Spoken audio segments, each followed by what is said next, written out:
ito ay rated SPG, striktong patnubay at gabay ng magulang ang kailangan.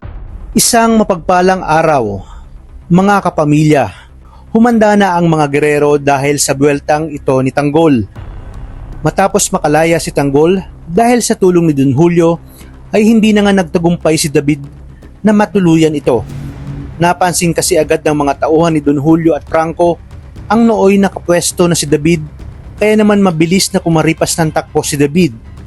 Nang makita niyang paparating na ang mga tauhan ng mga Montenegro, naghihintay sa labas si Roda at ang mga taga-suporta ni Tanggol.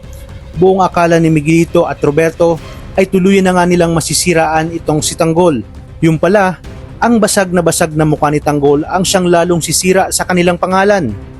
Mas lalong minahal ng taong bayan si Tanggol at mas tumindi ang kanilang galit sa mga Montenegro.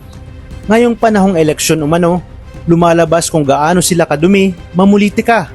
At para lang manalo, gagawin nila ang lahat kahit na pumatay ng tao. Mas lalong babagsak ang trust ratings ng taong bayan sa mga Montenegro. Agad na isinugod si Tanggol sa ospital at nakasunod ang mga media.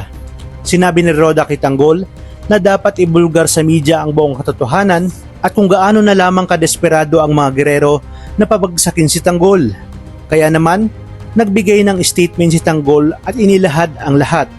Aniya, ang mga gerero ang nagpasok sa kanila sa kulungan.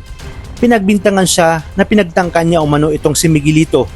At dahil nasa katungkulan pa umano si Mayor Roberto at kontrolado nito ang buong kapulisan, ito umano ang isa sa kanyang dahilan. Kaya't mas lalo niyang gustong manalo na mayor dahil gusto niyang putulin at itigil na ang palakasan at koneksyon sa politika. Hindi umano patas ang maduduming pamumulitika na ginagawa ng mga gerero.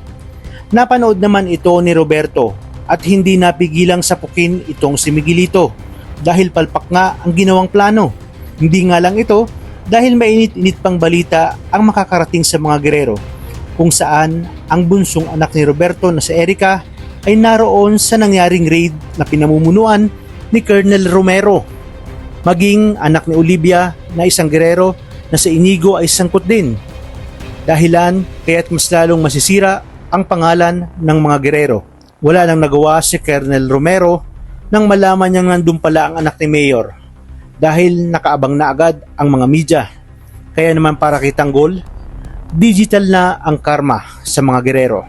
Lahat ginagawa ng mga gerero para pabagsakin siya, ngunit kabaliktaran dahil mas lalo siyang umaangat, kabaliktaran na nangyayari sa paglagapak at tuluyang pagsubsob ng mga gerero.